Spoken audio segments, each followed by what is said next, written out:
પાનોલી જીએડીસીમાં આગની ગંભીર ઘટના. સલ્ફર મિલ કંપનીમાં 2025ની બીજી ઘટના બની.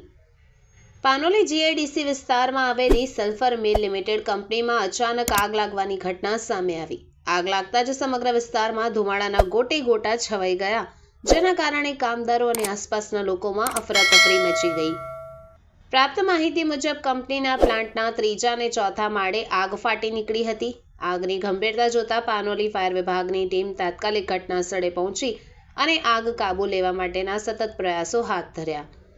આગની ઘટના દરમિયાન પ્લાન્ટમાંથી ગેસ લીક થવાની ફરિયાદો પણ સામે આવી છે, જેના કારણે નજીકમાં રહેલા કેટલાક લોકોને ગેસની અસર થતાં શ્વાસ લેવામાં તકલીફ થઈ હોવાની માહિતી સૂત્રો પાસેથી મળી છે. ચોંકાવનારી બાબત તો એ છે કે સમગ્ર ઘટનાની જાણકારી હોવા છતાં ગુજરાત પ્રદૂષણ નિયંત્રણ બોર્ડ અને ડિશ વિભાગની ટીમો ઘટનાસ્થળે હાજર ન હોવાનું સૂત્રો જણાવી રહ્યા છે. સમગ્ર ઘટનાની ઊંડાઈ રીતે તપાસ થાય તે પણ અત્યંત જરૂરી છે. 2025ની આ એક જ કંપનીમાં બીજી વાર આગની ઘટના બનતા સેફટીની ખામી વર્તાઈ રહી છે. ફેક્ટરી ઇન્સ્પેક્ટરથી લઈ જીપીસીબી ડિશ આ ઘટનાને લઈ ઊંડાણપૂર્વક તપાસ કરે તો કેટલાક નિર્દોષના જીવ જોખમે કામ ન કરવું પડે, સાથે પર્યાવરણ ઉપર પણ આની કેટલીક અસર જોવા મળી રહી છે તે પણ ન જોવા મળે. અત્યારે 12:30ની આસપાસ સ્પ્રેડરમાં પ્રક્રિયા દરમિયાન ચાલુ પ્લાન્ટમાં પ્રક્રિયા દરમિયાન થોડો ફાયર થયો હતો.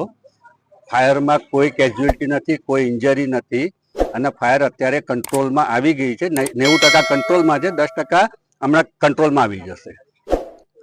ફાયર ટેન્ડર એક બોલાવેલું છે અને બાકીની કંપનીની ફાયરની ટીમ છે, ERT ટીમ, એ વર્ક કરી રહી છે. અત્યારે શું પ્રોડક્શનનું કામ ચાલતું છે? અમારું સલ્ફર બેઝ ફર્ટિલાઇઝરનું પ્રોડક્શન ચાલુ છે અને એ જ પ્રોડક્શન ચાલતું હોય છે. ગામવાળાની ફરિયાદ હતી કે ગેસ લીકેજ થયો છે? ના, ગેસ કોઈ નહીં. ફાયરના હિસાબે જે ગેસ લીક થયો હોય એ જ છે, બાકી કોઈ ગેસ છે જ નહીં મારા ત્યાં.